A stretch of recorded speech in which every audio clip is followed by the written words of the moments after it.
Hi there and welcome to Lawrence Dallaglio's Lions podcast with my special guest Ben Kay. Hello mate, just pouring you a nice pint of London Pride. An outstanding pint of London Pride, if I might say so, the official beer of the British and Irish Lions, which is what this podcast is all about. Yeah, and it takes skill, Right?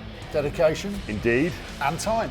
Yes, it takes all of those things, I think, to get into the British and Irish Lions squad. Actually, I was talking about the skill, dedication and time that goes into producing and brewing an amber ale like London Pride. Absolutely, and it takes exactly the same if you want to play and be part of the Lions and play with pride.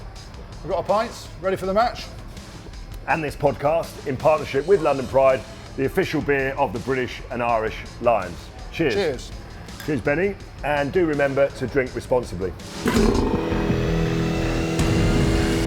Hello, good evening and welcome to Lawrence Dallaglio's Lions podcast. This week we're broadcasting to you from the Temperance pub in Fulham, southwest London. As ever, joining me is Ben Kay, my good mate, and Will McPherson, the chief sports correspondent of the Evening Standard. He'd rather be at the Oval watching the 100 cricket, but he's here with London Pride doing this podcast. And my very special guest, our very special guest, the one and only Rob Henderson. Rob obviously played for Wasps for many years. Then he played for Munster and helped Wasps win the European Champions Cup. And he played for Ireland for many, many years. And he was a British and Irish Lion in Australia in 2001. Rob, good evening. Welcome. Thanks, Lol. Great intro. I did say to you, actually, other than obviously having dinner with your wife tonight, Angie, I mean, this is like your perfect date night, really, isn't it, with your mates at a pub, drinking, talking about rugby. It's a perfect date night with my wife. She's not here and I'm in a boozer, as you said. So we're just about to talk rugby and I'm drinking London Pride. It doesn't get any better than that, does it? Well, let's cut straight to the chase. Obviously, we want to hear a few stories. We'll talk about the selection of the test team in a minute. But you went to Australia in 2001. Lasted infinitely longer than I did on that particular trip. But just give us an insight, for our listeners at home and everyone here in the pub, what it was like on that trip. I mean, you went there obviously wanting to compete for a test jersey and you ended up playing in that first test. And I'd like to think that the reason Brian O'Driscoll scored that amazing wonder try in that first test and you went on to win it was down to your good self. Well, I think anyone that's seen the series will appreciate that and agree with you, Lol, to be perfectly honest with you. But a journey of 1,000 miles starts with the first step. And having been dropped in '99 for the World Cup, I got the yellow pages and got myself a personal trainer. Managed to train very hard. Never. And, honestly. Still got him? Yeah, still got him. I ate his leg yesterday. I'm having his thigh and one of his arms later on. But got a personal trainer and managed to get onto the tour. And obviously... I remember when you used to pick me up quite regularly to go to Wasps training, and it's fair to say that you had your nutritional supplies sort of just behind the gearbox, really, didn't you? Sort of sponsored by Mobilite, did you say? Well, I wouldn't say that now. To all the people, I have a very healthy persona. But it takes a lot of time and dedication, like it does to pour a fantastic pint of London Pride to get onto the Lions tour. And getting out there is one thing, and then trying to get onto the test team is another. And I was very fortunate that I managed to injure Catty and Will Greenwood early on, and managed to play all three tests. I love the way you said it takes a lot of time and dedication, but missed out the skill. Well, you can't shine a turd, Ben. So, give us an insight. You did play a huge part in that first test, and you won that first test, and it was probably. I won't mention the fact you lost the series, but you won the first test, and it was a huge performance. I was watching in the crowd. I was surrounded by Aussies with all the other dirt trackers, and no one gave you a chance. They've written you off. It's test week this week. Just give us an insight into the excitement. Now the selection's out the way, and we'll get onto that in a minute. The build up to that first test is massive, and the excitement in the camp's huge, right? It's enormous. It's something that if you've never been in that situation, it's difficult to comprehend and for me to verbalise. But when you're representing four countries, you're down in the Southern Hemisphere, you're taking on the then world champions in their own backyard, and they're a star-studded team.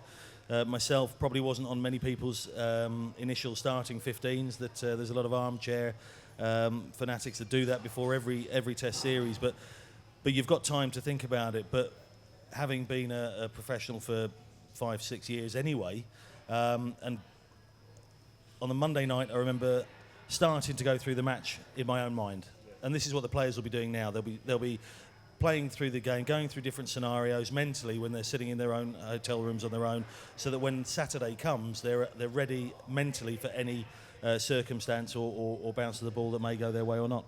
And listen, you've played under Warren Gatland, as have I. The team selection, you were there in 2001. Was he involved in that tour? No, he wasn't. No. But you've been selected or not selected by Gatti, as have I. Just talk us through your memories of getting that team selection when it first happened for you in 2001 for the test. I mean, you're just amazed, you're flabbergasted, etc., and there's all these emotions. Not as amazed as the rest of us, mate, to be fair. And by the way, what I like, Lawrence, is the fact that you're talking about 2001, saying you lot did all right, you lot did okay. You were on that as well, by the way. So it's us. I left before you lost the game, mate, to be fair. I know you did on that camper van around Australia. That was a great tour. Myself, Phil Greening, Dan Luger, Natalie Imbruglia, and Mike Catt. Sure she was there, but yeah. She was on the radio, I think, at the time. But we were heads, we stopped, tails, we move on. It was pretty simple. Well, that was actually Graham Henry's game plan, to be honest with you. And it worked in the first test, but we kind of came up short in the second and the third. But no, going back to selection, you've got that time and you don't know who to tell, because obviously, like Scarpa Flow, loose lips sink ships. We've seen that this time round. Yeah. And it's just building yourself up, supporting the guys that aren't in the team, and then being as supportive of you, and then fully focusing on the weekend. I love the party line, supporting the guys in the team, stabbing the voodoo doll before selection.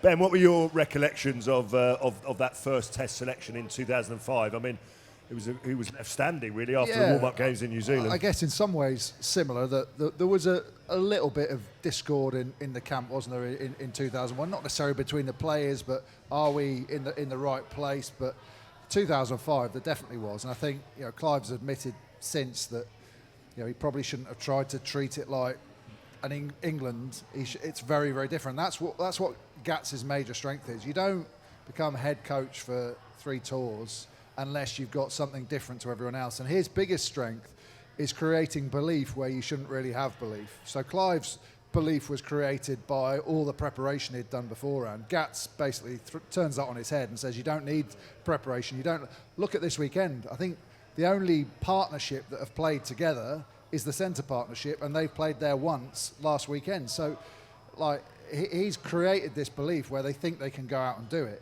and despite being a rag team that's been thrown together, and that for me was where we got it wrong. We had there was apprehension in the week leading up to it. We of course you go, oh yeah, we believe we're going to beat the All Blacks, but we knew this was a really special All Blacks team, and I think at the back of everyone's mind there was that apprehension that are we going to be good enough? And do you know what? I think that tour got a unnecessary sort of bagging. I mean, the reality is, no matter who you picked, Richie McCaw, Dan Carter, all the rest of them, 2 years after they've lost the World Cup, back in and a chance to beat the Lions. I think Warren Gatland's greatest strength, though, is probably the fact that there is a total alcohol ban in South Africa, but I'm pretty sure he's found some in the Lions team hotel.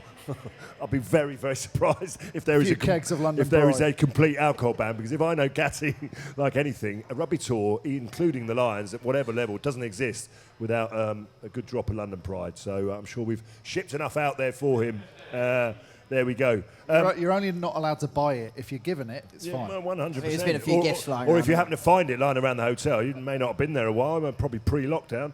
But, we must talk about the selection. Clearly, someone's already leaked it out, so not quite sure how it got out. I mean, all the betting companies are wondering how it got out. But talk to us about the selection. You've been speaking to Warren Gatland and all the senior members of that squad out there. Selection is not something everyone's ever going to agree with. You either get picked on form on the tour itself, and let's be honest, we could put some stronger 15s out against the majority of what the Lions have faced so far, or you get picked on what we call credit in the bank. So someone like a Robbie Henshaw maybe has been picked because of what he did in the Six Nations, or you get picked on a mixture of all of that and what they've seen in training. And knowing Warren Gatland like we know him, sometimes there isn't a reason why you pick one player over another, because it's so close. It's just on a gut feeling, a gut reaction. You just got to go with your gut. And Give us an idea about what you thought was a surprise selection. Rob's already talked about the fact that he couldn't name the 15. What were your thoughts? Well, it's been an incredible week. It's been another remarkable story on this tour.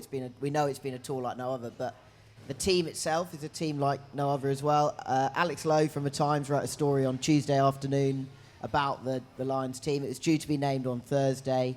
They brought it forward 24 hours. He got 22 out of a 23 right. Oh, Benny, you give him the old inside track. No. You don't work with him anymore, but you used to. He's done very well there. He'd be just sitting at home chuckling to himself. Yeah, I think he's quite pleased with himself. But and across that team, when that story was published on Times website on Tuesday afternoon, it was kind of, you look down the list and there was stories wherever you looked, whether that's Luke Cowan-Dickey at 2, Jack Conan at 8, Ali Price at 9, Elliot Daly at 13, Stuart Hogg at fullback. Just the list goes on, and the guys he's left out, the sort of heroes of 2017, Jamie George, Faletau, Vunipola, Bigger starting at 10, but Farrell's only on the bench, so is Murray.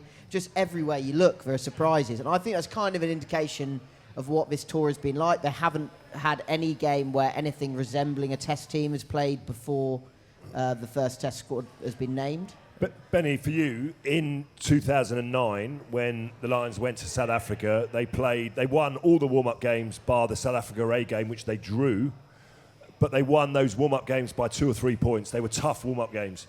When it got to the first test, they got the selection wrong, right? There's no doubt about that. Ian McGeechan was the head coach. Warren Gatland was the assistant coach. They picked Phil Vickery, and we won't talk about it or dwell on it, but he had a nightmare day against the Beast. And we gave 3 scrum penalties away, which the Springboks kicked. And in the end, I think the game was 23-21, and it cost us the match. This time round, they've gone with a type 5 that they believe is the right selection. Against the Springboks, you've got to respect their strengths. It blew England away in the World Cup. You and I were both there. We knew the game was lost in the first couple of minutes. Has he got it right? Look, the Lions is different to a World Cup, because a World Cup, when you get to the business end, if you lose one game, you're out. So he knows he's got extra games if it doesn't work. And also, those extra games are all going to be at sea level, which is a massive benefit to the Lions now. That's been announced. They're all going to be at Cape Town. What it shows me, that selection, is he's gone with his game plan. And he said, and if you look at the warm-up games, they've been playing an open, expansive game. South Africa A was a red herring. They didn't want to show them anything. They've kept everything tight. Even when South Africa A were down to 13 men, they still were picking and going on the line when there must have been acres of space out wide. I think he's gone, right, I'm going to roll the dice on the first one. I'm going to try and control the game and make it open and expansive. And who's the most successful team against the Springboks? It's New Zealand. So he's picked a team I'm not saying they're akin to New Zealand players, but to play that style of game and not get involved in an arm wrestle. If it doesn't work, he's then got slightly more conservative players to bring off the bench. If they're getting peppered in the air, Liam Williams can come on. But I just think he's gone with, right, first game, we're going to try and dictate things, and we're going to try and open it up, and we're going to hope that our scrum and our line out gets enough ball for us to do that, because that was the big problem. That is the big problem against South Africa. What they don't want to do is get into a situation like England were in the final, where it gets into an arm wrestle, South Africa gets slightly in the lead, and then there's no chance of wrestling. They don't want to turn up late for the game, is what they don't want to do. And that might help. Yeah. I'm sure they might get the police escort sorted this time. Traffic's Rob, talk to us about the centre selection. A lot of people thought Bundy Aki maybe had an opportunity. Owen Farrell playing at 12, omitted but on the bench, masses of experience to come on. He's gone with Robbie Henshaw, who's been outstanding. He's had his difficulties with injury, but I think what he did in the Six Nations was obviously huge. And then Elliot Daly, playing in the Championship, must be the first Championship player to be selected at centre for the British and Irish Lions, isn't he? I mean, that's quite something. He last played for England at centre in November 2016. Well, I mean, I'll be honest with you, having watched him grow up as a young kid, it's easy in hindsight to say this, but we've always felt that he should have played at outside centre. He isn't a Liam Williams at fullback. He isn't an Anthony Watson on the wing. It's one of Eddie Jones' kind of blind spots, isn't it? Well, but Elliot Daly is not a centre. He's the more we talk about that, the less. The less. But anyway, this is not about. That's another podcast. It's not about Eddie Jones. It's not about Eddie Jones. I mean, you're talking about the centres. I'd like to talk about the centre, the spine of the team. So, I mean, Cowan-Dickey's there. He's there on merit. You could have picked any one of those hookers. I think we've got some quite good strength in the front five. I think there's a massive risk with Alan Wynne-Jones coming straight back in. I really do. He's been out for 3 or 4 weeks. Shoulder injury. He's got to start him if he's going to play him. Conan at number 8. By the way, all of these players are fantastic players, but are they the strongest team that you can put on the field? Conan, if Faletau was on fire, wouldn't be in the side. We know that. And Faletau brings that experience. So looking down the centre of the team, you've got number 5, number 8, taking a risk with Ali Price at 9. He's got an untried centre pairing. Henshaw on his day is magnificent. Elliot Daly on his day can unlock defences. And Hoggy at fullback is a loose cannon, so who is entertaining to watch as a supporter. So I think if you look down the middle of that team, there's a lot of issues that may come unstuck against what will be a resolute, big, tough, strong, quick South African team. I think you're absolutely right there. Benny, as a man who ran the England line-out for many, many years, you know the challenge that Alan Wynne-Jones, Luke Cowan-Dickie face against the Springboks. Wherever you look as a hooker, there's going to be a lot of height. And I'm fascinated to understand from you, as a guy who called the line-outs, brilliantly, who will be calling the line-outs for a start, and will you have had a proper sit-down with Luke Cowan-Dickie, which, let's be honest, he's not been picked because of his arrows, although they're very, very good, and they were good against limited opposition. Jamie George is probably the best thrower in of that group, but he's been picked because of his all-round game in the loose, his ability to score tries close to the line, all of that, his carrying ability. What would you be saying to him as a player who's not played a huge amount of times for England, around about that line-out calling? Because it's a massive challenge, that. The biggest challenge is that relationship between whoever's calling and the hooker, and just knowing the hooker will always try and... Will it be Alan Wynne calling, or will it be Maro Itoje? I don't actually know. Laws has done it a bit for England as well. Yeah, Alan Wynne's not... I think Laws was actually a guy that got a load better at it, but when he plays 6, he doesn't tend to... Alan Wynne throws the ball to the front of the line-out, doesn't he? Yeah. I think Maro will call it. Only gets you so far. But I think Maro will call it. I think Maro might sort of jump more in that 2 role with Alan Wynne in the middle. So it's really... that's a big area of concern, and particularly because that relationship with the hooker... And knowing the hooker will never say, "I don't want to throw that throw," but knowing the throws that he probably doesn't want to at the back of his mind throw is a really important thing. And they haven't had that relationship. And Cowan-Dickie's obviously had Johnny Hill there, who calls his club line-outs, has been calling his line-outs for him for England this year. So that is a slight area of concern. Having said that, the South Africans have lost a couple of key bodies in that area as well. So we don't know how they've adapted defensively at the line-out. But it's a massive area. And the problem is, like a lot of with the side we've seen picked, how it goes in the first 20 minutes with a line-out is key. If you lose 1 or 2 in the first 20 minutes and you don't have that inner belief, it falls apart. Because the biggest problem with line-outs is hesitation. If the hooker hesitates, he doesn't get his arm in properly. If a lifter hesitates, you miss the top of the jump. So... If they get them hesitating, they're in trouble. Mind you, Warren Gatland has coached sides that couldn't win a line-out ever, to be honest. And we won a lot of trophies by doing that, because we came up with a few little things against your good self many thanks times. for reminding me. Yeah. European Cup final a couple of times, but also, just not being afraid to throw a few things in the mix straight off the back of the line. I think you've got to do that to change things up. He did that early on as well, and that really surprised me, because he was showing all these different things. Yeah. Which you don't show your hand early, and Warren's clever. He doesn't do that unless he's setting someone else up for something. So, yeah, it'd be really interesting to see their strategy. I think any coach that created the 15-man line-out at one stage, and I played in that match in International Lansdowne Road, and then had myself and Brian O'Driscoll lifting at the front of the line-out, he'll have something up his sleeve to try and combat that height. Well, we've talked in great depth about the line selection. Give us an insight into what you think is happening in the South African camp, because the South Africans, anyone who's ever met them, they believe that they're the best team in the world always, even though they won the World Cup by losing to New Zealand in the first game quite comfortably, and then had pretty much a cakewalk until the final, and then pretty much a cakewalk during the final as well. But they are a team that are full of belief. They obviously have beaten the Lions already with their South Africa A team, but they lost to the Bulls as well. So, there's a little bit of uncertainty. Siya Kolisi's playing his first game since he's come out of isolation.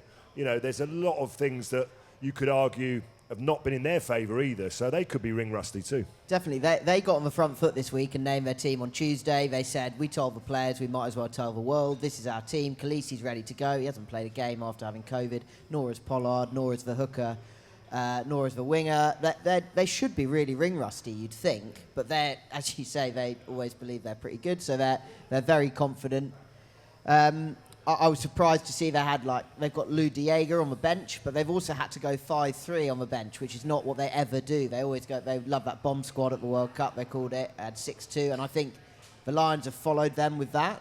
They've gone 5-3 themselves. They're not quite as big and imposing, possibly, as they were at the World Cup, I'd argue. Interestingly enough, in Alex Lowe's team, he had it at 6-2 with Henderson. That's the one thing he got wrong. And your point about Alan Wynne-Jones, we all thought, well, that makes sense. He not only has he got Ty Burn on the bench, but he's also got Henderson. So that's going to be really interesting. You'd expect, if everything goes to plan and Alan Wynne-Jones stays on the field, you'd expect him to come off around the 50-minute mark, Courtney Laws to shift into the second row, and Ty Burn to come on at 6. But both the skippers are undercooked, though. I mean, they're massive figureheads for the two teams, Alan Wynne-Jones and Sia Khaleesi. They're real kind of flag bearers, and they're both coming in off no rugby in Khaleesi's case and 20 minutes last week for Alan Wynne-Jones, which was enough for them to sort of say he can start. But actually, one of the interesting things Gatland said to the media on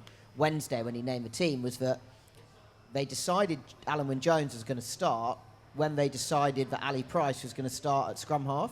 So when they decided that they didn't have Conor Murray in the 15, they then went back to Alan Wynne-Jones, and he was going to be on the bench until then. I thought that was a remarkable thing just to on admit. that selection, because there's a lot of people who are probably... I mean, that's the great story of the Lions. There's a player on there, Ali Price, who many people wouldn't have even picked to go on the tour in the first place. Yeah. And yet he's found a way to start the first test. Do you think, and I know it was against limited opposition, but what he gives them is tempo.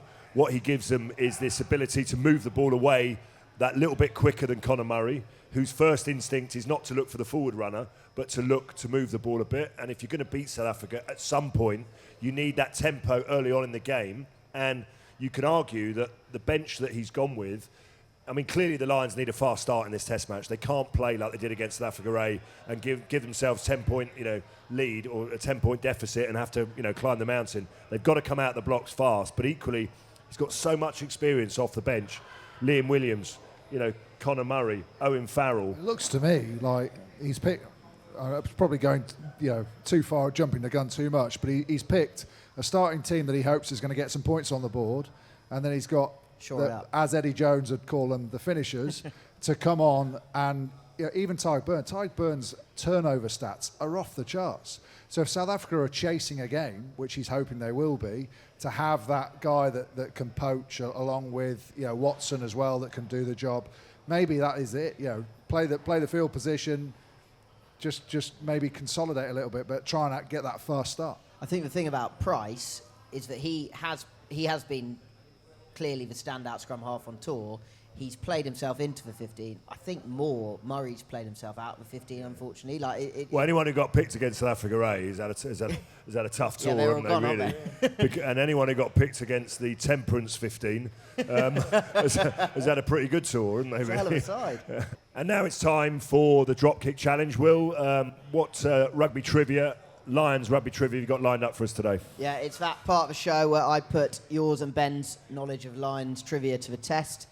After Ben's miraculous recovery last week, it's 15-all. You know how it works. It's 3 points apiece. Miraculous recovery where I was in Ireland, obviously dialing in remotely, and he was sat next to you with the answers on the table. You snooze, you lose, Lawrence. Should have been here. Yeah, anyway, the questions this week are all about... They're all linked in a way to the Lions captain, Alan Wynne-Jones. There's 3 questions, 3 points apiece.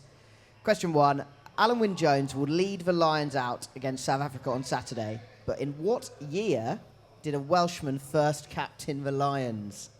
We're going all the way back here. The first tour was 1888. The only clue I'll give you was that it wasn't on the very first tour. So I need a year. And again, closest to it is going to take the 3 points.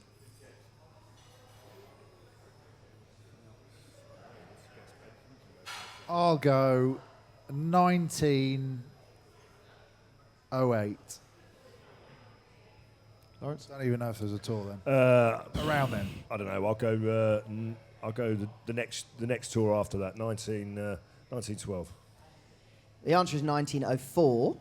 So Ben takes your I'd be points. nearest, would I? Yeah. Yeah. Thank you. That was when Teddy Morgan took over the captaincy on the 1904 that's tour right. of Australia and New Zealand. That's right. After the original choice, so I'm sure you Dislocated remember, his shoulder. David Bedell Oh, no. Sivright broke his leg in the opening All right, game. no one gives a shit about that, to be honest. No, that was David, proper I mean, touring, though, wasn't it? available, Because it'd he be- probably... So didn't someone once break their leg on the boat on the way out?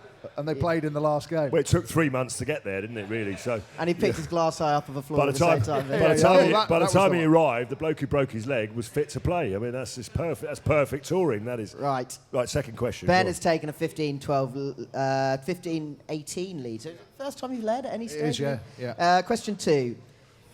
Including Alan Wynne-Jones, how many times has been a Welsh captain of a Lions squad? on. I should probably guess first, shouldn't I? Yeah, it should sound right. How many tours have there been? I don't know. Okay. No fucking use at all then, are you? Really? I would say there has been a Lions captain on 7 tours. Ben? I'll go 8. Oh, Savage.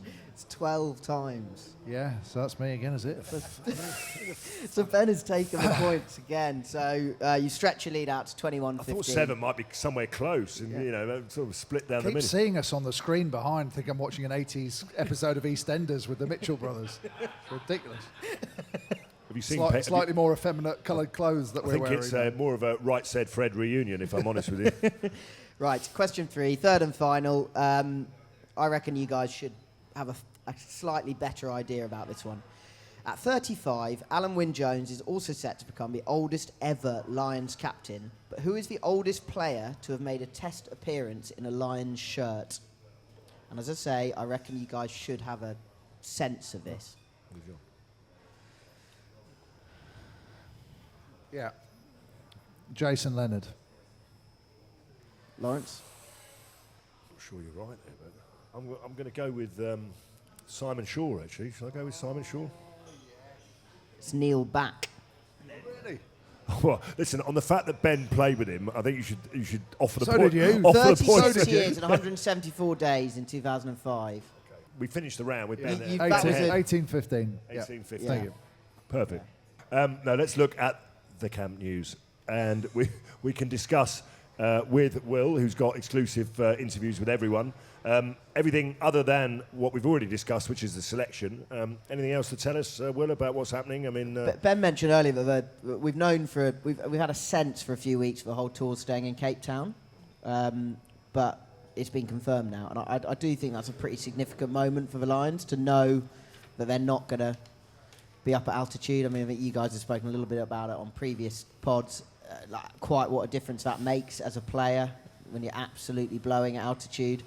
So I think the Lions will be absolutely buzzing about that news. Ben, am I making too much about this first test? Because I think when you look at stats in rugby, and particularly international rugby, but also big club games, teams that come out the blocks fast, that tend to be winning at half-time, do tend to win the game. I mean, often you've seen sides come from behind and end up, turning things around, but it's the exception rather than the norm. And against South Africa, the Lions made a slow start and it cost them the game.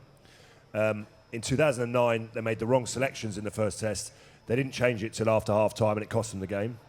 And 5 out of the last 7 Lions tours have been won by sides who won the first test. So does the whole series rest on the outcome of this first match? No, it doesn't, but it is pretty important because, as we said before, the Lions is all about belief. And if you get belief in that first game, then you know the opposition are going to come back at you. Obviously, if you win the second one, happy days. But if you don't, you've still got that, well, we know we can beat them.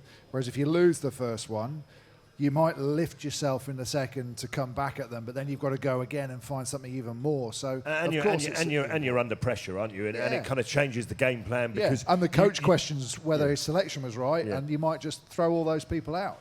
Yeah.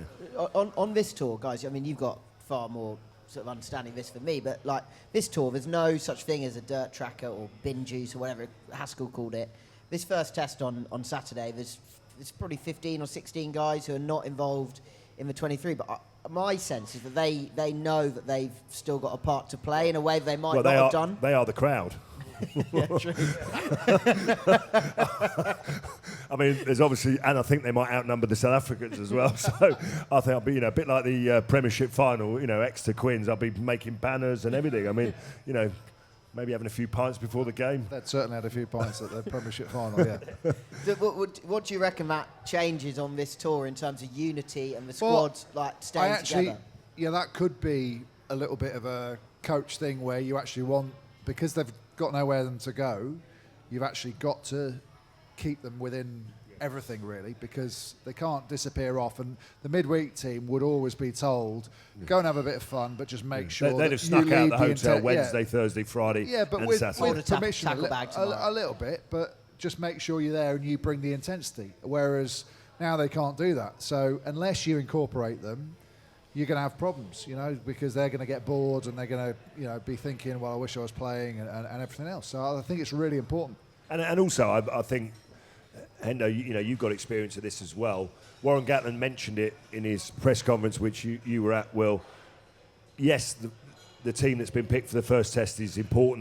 There's guys who are elated, there's guys who are disappointed. But we know from previous international games, previous Lions tours, this series will not be won by the 15 guys named in the starting lineup. It's going to be won by a lot more people, because the attrition rate in South Africa is high. There will be injuries, sadly.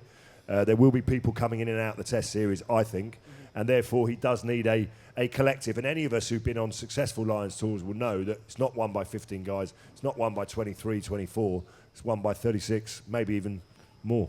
Yeah, absolutely. And the fact that there's no, Ben's already said it, the fact there's no crowd there, they've got to keep themselves consolidated, they've got to keep tight, and they've got to be as robust as they can be. And anyone that had those disappointments, they can't go and vent their steam and go off tour, as a lot of people used to do, Lawrence.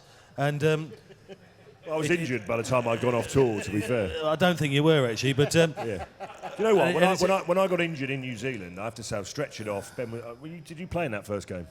Bay of Plenty. Yes, I did. Yeah. Yeah. So I stretched it off. I was on the bench, I think. Went over to help Brian O'Driscoll with a tackle, which was a waste of time.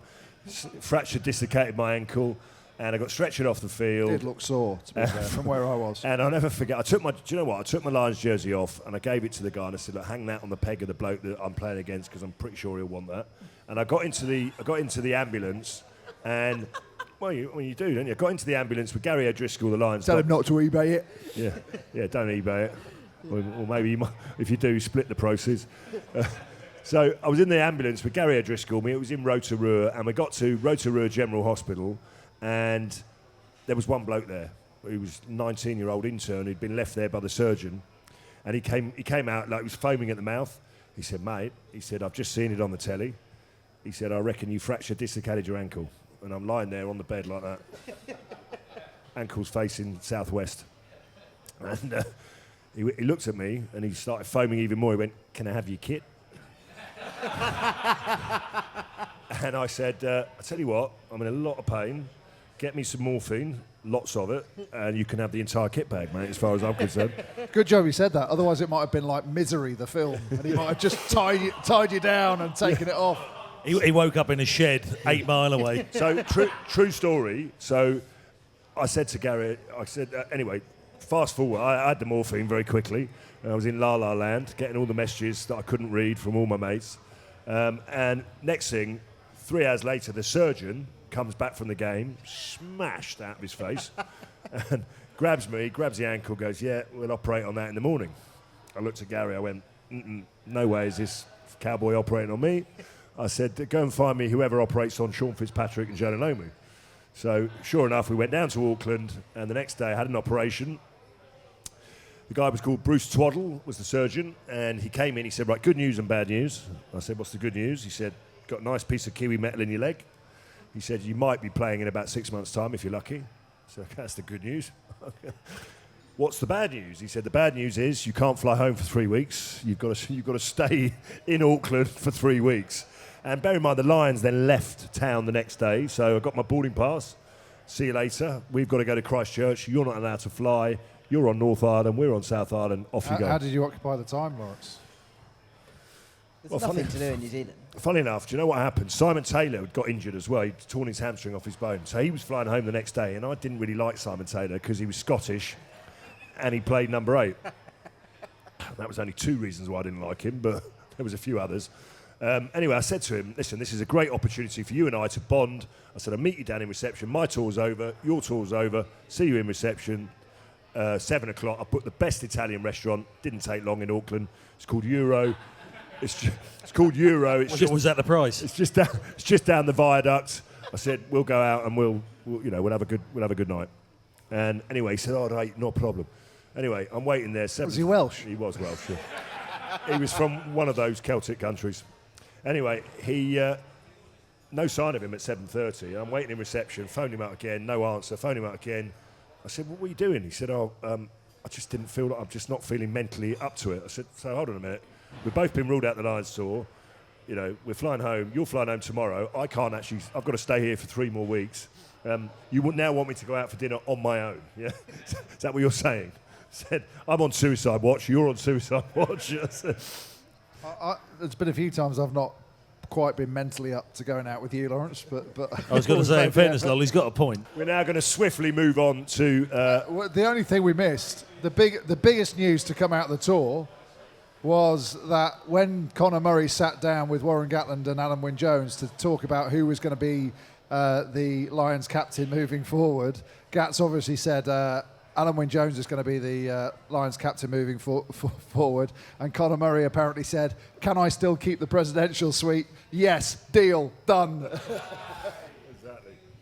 Listen, it's the right decision, and we all know that, as long as he stays on the field. Right, we are now going to move into the outstanding piece, which we do for every podcast, and I'm going to put all of my guests on the spot and ask them for one player in the British and Irish Lions that they are really looking forward to watching. Maybe it might be a controversial selection, or it might just be a really important selection. Ben, I'm going to start with you. I'm guessing it might be a forward. No, it's not. Duhan van der Merwe. Because for a lot of people, they're saying, is he the right choice?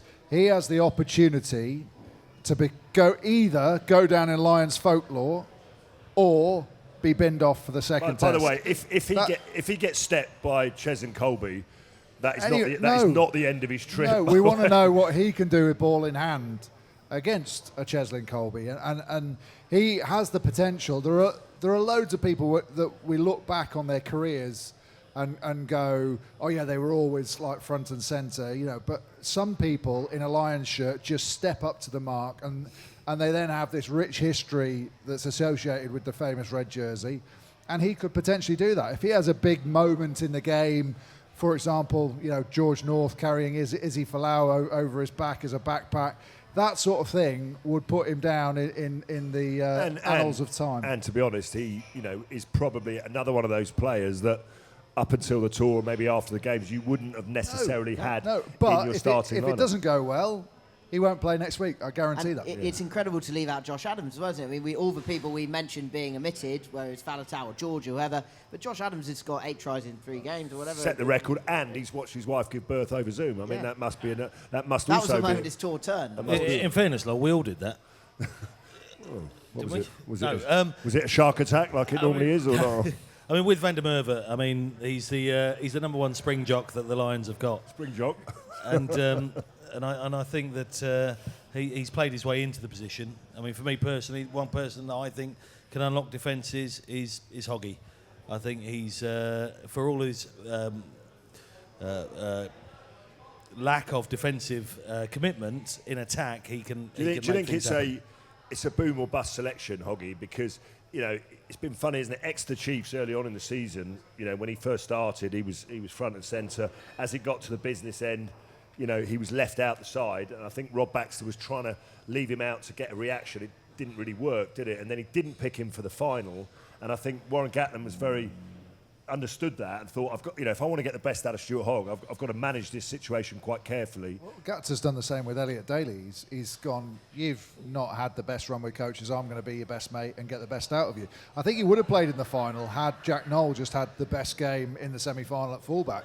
I think Rob Baxter was probably expecting that to happen, that he'd bring him back for the final, but he just couldn't leave Jack Noel out for how he played. So, Hendo, who is the player you're going to look out for? Is it Hoggy? It is Hoggy, because I think that when he gets the ball, he just does the things that the defence aren't looking at. He can create space. He does those things that if it works really well, Benny and I and the forwards go, fucking mate, brilliant. You should have always been picked. And if it doesn't work well, you just give him the old brow, give him the finger. Just go, that's going a bit far. Well, okay. You'll give him the finger. Where are you focusing your attention? These boys have gone for a back. I'm going to go for a forward. Jack Conan, when the squad was named, he was actually, of all of the names that surprised me, he was the one that really stood out. And he's kind of come from nowhere. Again, it might be another kind of, a bit like Price and Murray, Faletau sort of pushing himself out of contention a little bit. But Conan's had a great tour. And he deserves his start, I think. And I'm looking forward to seeing him with Laws and Curry as well. Curry, obviously, is world class. I think you're right. It's one of those things that you look at it and you go, and I still say this, and this is not a derogatory in any way. You scratch your heads and think, how are certain players on that trip? And you look at yourself and think, if Billy Vunipola anywhere near the capability that he can deliver, he's in that trip. If Caelan Doris hadn't picked up a massive concussion injury, I think he was going to be my player that was going to break through on this Lions tour and be an outstanding number 8. And Jack Conan couldn't even get in the Ireland squad. And then he played a blinder against England. And I think you do need extra ball carriers. And I think what he has delivered on this trip is whenever he's got the ball, he's very simple, very direct. He carries the ball forward, which is exactly what you need against South Africa. And I think Faletau, if your tight five are monstering a team, Faletau is a very good luxury because he can bring all the bits and pieces and all the magic. If you're tight five, which they're not going to do against South Africa, they're not going to monster South Africa, you need extra ball carriers in your team. And Faletau is a bit lightweight for me against South Africa. I agree. I think if it's New Zealand or Australia, you pick Faletau. That goes back to the same point with Van der Merwe, actually, that certain people, we look back with hindsight and go, oh yeah, they were always a great player, but you didn't know it beforehand. And 97 Lions was you were there, but that was when I think a lot of people really fell in love with the Lions concept because it really worked in professional rugby. We'd all sort of watched it as kids and things, but that tour, there were loads of people on there that probably weren't full-on starters when they went out. The likes of Tom Smith, who was an absolute Jeremy Davidson, Gregor Townsend at 10. And that's the great thing about the Lions. These people can just peak in their career at exactly the right time. I want you to name one South African player that if you could delete him from the team sheet because he's such a massive threat to the Lions that you would love to delete from their team sheet. Well, the one I'm going to go for is a bloke who I didn't notice throughout the World Cup, and it was only in the South Africa A game that I realised how good he was. But he's a captain in that game. Lucanio Am is he's got the shortest surname on the planet, but he's an absolutely phenomenal outside centre. And I just think that combination with Dialende, it's going to be really hard work for Robbie Henshaw and Elliot Daly. But Lions are obviously going to take them on it in a different way. But I think Am just kind of makes that backline work. You've got to think that Dan Bigg has been practising his little short chips over the top of that backline. Get them turning. Because the Saffers, they love to run at you ball in hand, but equally defensively, don't think there's a side that blitzes harder than South Africa. But sometimes it can be intelligently, and sometimes it can be unintelligently. You know what I mean? And I think if Bigger's on his game, I think you can unlock. As we've seen the Kiwis do in many a rugby championship game. Ben, who is the Springbok that you are really concerned about? If he's on his game, and listen, there are many, as we know, but if he's really on his game, who is the key to unlocking the Lions? It's not so much who I think, but I think the one that would psychologically dent the Springboks the most, if don't never wish injury on anyone, but if someone wasn't available, is Peter Steph Totoy. I think that there's a feeling that they're a little bit lightweight in the back row with Quagga Smith in there, but I think obviously World Player of the Year around off the back of the World Cup. But I just think everyone thinks that he is unbreakable, and a little bit like Alan Wynne-Jones when we were worried he wasn't going, and the effect that had on the Lions camp and the Lions fans. I think it's the same with him. Do you know what? I know that this selection has been borderline controversial, but Tom Curry and Hamish Watson. Yes, Hamish Watson, player of the Six Nations, outstanding player. But Tom Curry, let me tell you now, 22 years of age.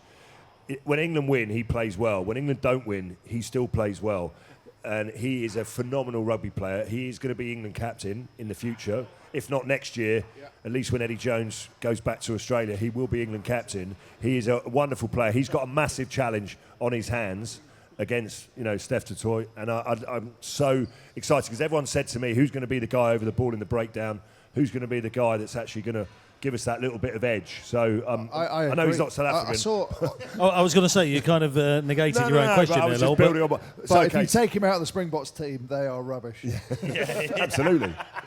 Yeah. Tom to Steph Curry. There we are. Who's the Springbok that you are? Is it in the centres? Obviously, already been mentioned, or is it the golden unicorn that plays at scrum half? Go on. Well, I mean, de Klerk is just an unbelievable player. He's the number 2 scrum half in the world at this stage, I think. Behind Ali Smith, do you think Ali Price will ask for his autograph? No, but I think his brother Fisher's got some of his toys. The guy that I would go for is Etzebeth. I think he's just a monster in the second. He doesn't look fun to play. Because if they lose him, they've got another 5 Cyclops on the bench, haven't they? The difference is that guy he's got experience. He's enormous. He's rugged, he's dirty, he's filthy, he'll get in everyone's faces.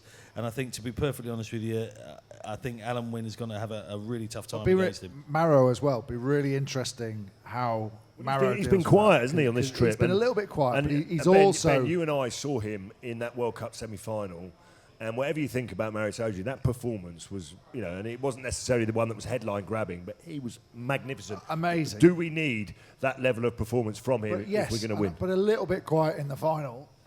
I think he is fantastic. He obviously played my position. I think he's streets ahead of anything I achieved. What's going to be interesting is how he deals with someone like Etzebeth, because he could potentially be jumping against him, but that's not important.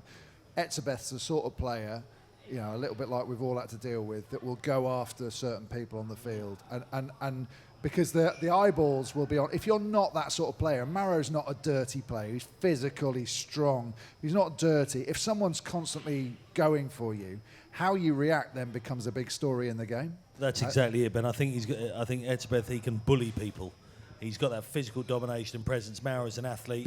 Alan Wynne's got the experience. He's in a bit of a no-win situation. If he goes for him and Marrow throws one back, everyone will go, "Oh, he's got to him." He's got to him. When actually, but also he's got to control it. I mean, I was a penalty machine, by the way. I could give away penalties like the best of them, as could Martin Johnson, as could Jason Leonard, as could quite a few of us, really. Marrow, when things aren't going well, he can be a bit of a penalty machine, as we saw in the Six Nations, against Wales. If they're going brilliantly, as he was in New Zealand, it goes the other way. And I think, who's refereeing the first test, by the way? Alan Wynne-Jones. Let's hope so, shall we? Well, no, I think that's quite important, actually, because that's one thing that maybe, pairing Marrow with him, Alan Wynne-Jones sort of, he takes a little bit of that away. Absolutely. He's got that experience to go and stand in the way. Yeah, they can't chase. They mustn't do what they did against Wales and chase lost causes early on and give away dumb, silly penalties, as the Lions did in South Africa in 2009, and it cost them the game. Well, listen, we could talk for absolutely hours on the Lions selection. That's it for this episode. My great thanks to Ben Kay, to Will, and especially to Rob, who came in at the last minute, just because I knew how to tempt him, really, with a few pints and a few pints of pride. That'll do me. Responsibly. Thanks. Hope you've enjoyed listening. And if you have, don't forget to like us, subscribe, and let all your friends know. See you next time.